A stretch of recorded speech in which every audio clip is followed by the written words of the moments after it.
Hello everyone, and welcome back to Incredible Crisis!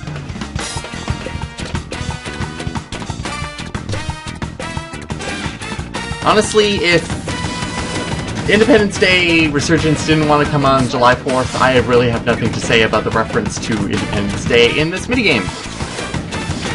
Let's just say it's not all bad. All you really have to do is just shoot down the missiles as they go, and with apparently the mortar by the pier, we can shoot as many shots as we want in order to take them down. And we won't be doing any sort of collateral damage either to the mothership up there. The problem is that eventually they will start shooting you as well. They're just gonna go, hey, someone is shooting like a madman over at the mortar over there. Maybe we should take care of him as well, because he's defending the mothership. Stop him. It's a little bit strange. Especially when you have to pretty much like multitask because they're going to be firing both at you as well as firing up at the mothership. They don't do it as often as I think they really should have, because honestly this minigame is kind of easy once you're able to figure out the really stiff controls of mortar. And just keep firing away. Nobody's really going to be paying too much attention to you until you eventually blow up.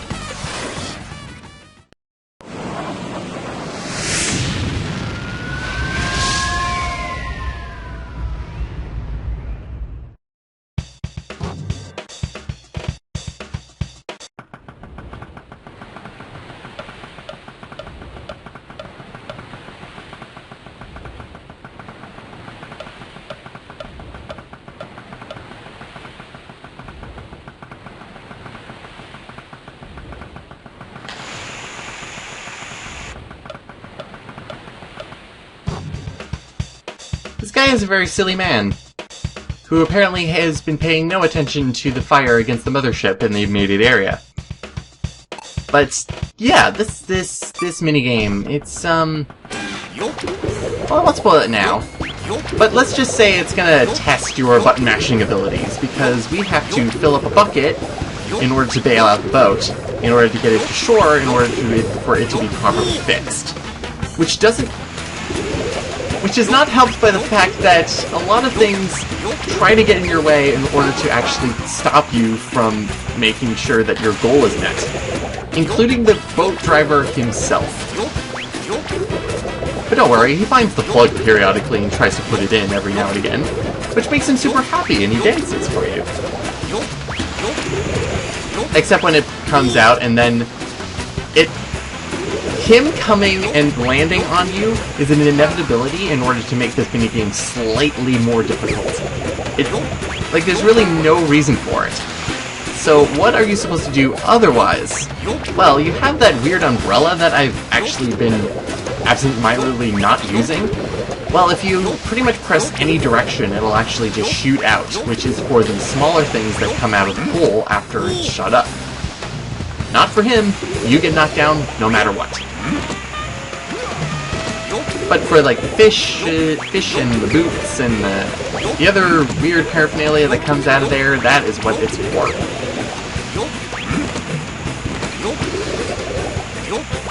So, the main strategy there is for making sure that you get out the maximum amount of water is actually not to fill the bucket up all the way.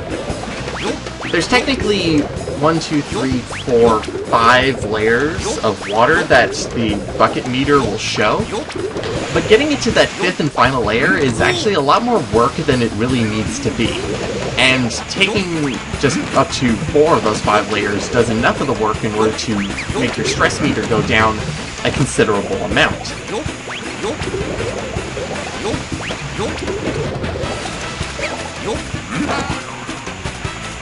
Honestly, this is another minigame that I actually do flip my controller upside down because I'm left-handed, and that hand is way better at button mashing than my right. Oh, I've stopped. Stopping is a really bad thing, especially when we're so close. Come on. Fail faster, Taneo, please. Alright, that's good. Dance.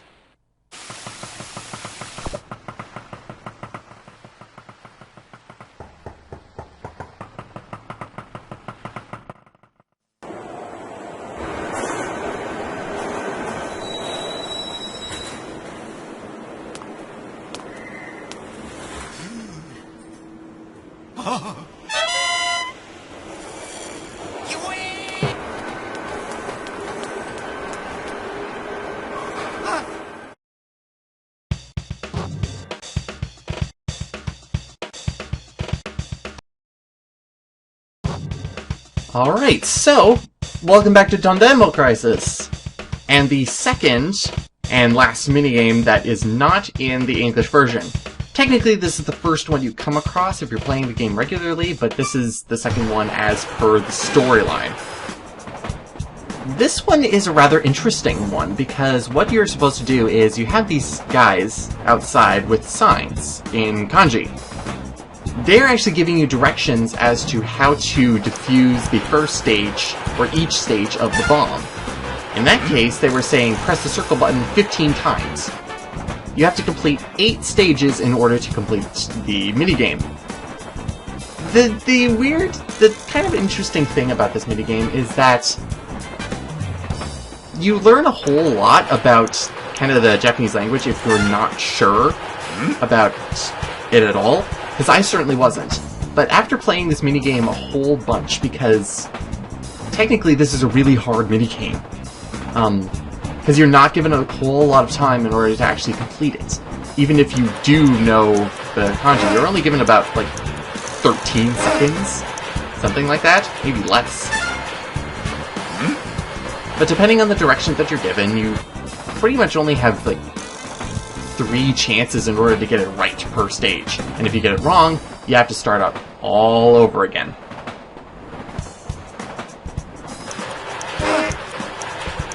Each stage that you do as well, it gets progressively harder because the directions come faster and faster and get slightly more blurry as well. So in this case, it's actually saying for you to do this pattern twice. L2 circle up L1. If you are not really paying attention, you might miss one of the button prompts, and that is complete suicide.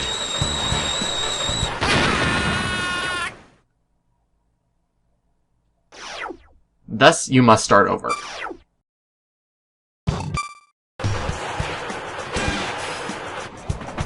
So what this results in is pretty much getting acquainted to the kanji. This is another minigame that ultimately resulted in not being done because of the translation issues, because it's much easier in order to pretty much convey information through kanji than it is through romanizing it into another language, which is generally what translation tries to do. So trying to make this into, like, you must complete this pattern this many times is kind of difficult to do. So there's a bunch of different directions that you could get. Either press this button a certain amount of times, do a pattern, do a certain number of these at once, or given a string of commands like a code, almost. Up, down, left, right, B8, start, almost a Konami code. But as you do it more and more, you pretty much get into a trend, almost, of really easy, of pretty much just keep pressing this button this certain amount of times to patterns. By the time you get to the second half of this minigame, it gets a little bit hectic. especially if you're not sure about the language. Sometimes the combinations get a little bit longer on the long side, which means that you have much less wiggle room in order to get it wrong. And then there's also math that you have to do really quickly. More mental math! Isn't this great? Bomb Defusal is so not stressful. Especially when you have to do it in another language. Because language barriers are also not stressful. So by this time in the last two stages, you're given kind of vague ideas of what to do, which pretty much comes down to, I believe it's some sort of equation that you're given. It's press this button a certain amount of times, which is showing kanji instead, I believe, or it's a multiplication question, or it's a word problem, God forbid. But you pretty much have to get it right and usually hit X when you've hit a certain amount of times. Then they give you a message. I don't know what that message is, or even what this minigame is officially called because I can't find anything about it.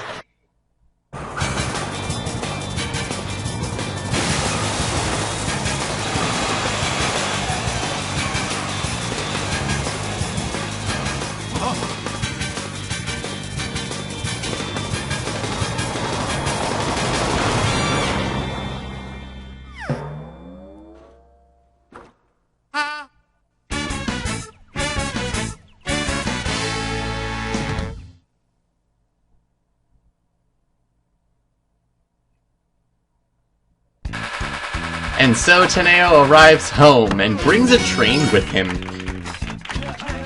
Now, if you want to also see the grade that we got for the last minigame, the bomb, that is also in the corner. But that is going to be it for Taneo. He has arrived home for Hatsu's birthday. That means that we have 3 more family members to go. What else is happening with them now that Taneo is back home safe? We'll find out next time.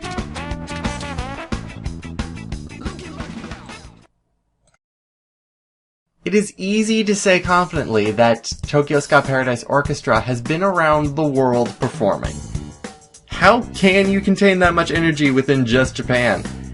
They've played in many areas of Europe. The United States, such as Coachella in 2013 in California, as well as Supersonico in 2014 in LA, as well as shows in Mexico and Costa Rica, and also Brazil, among many others that I probably don't even know about.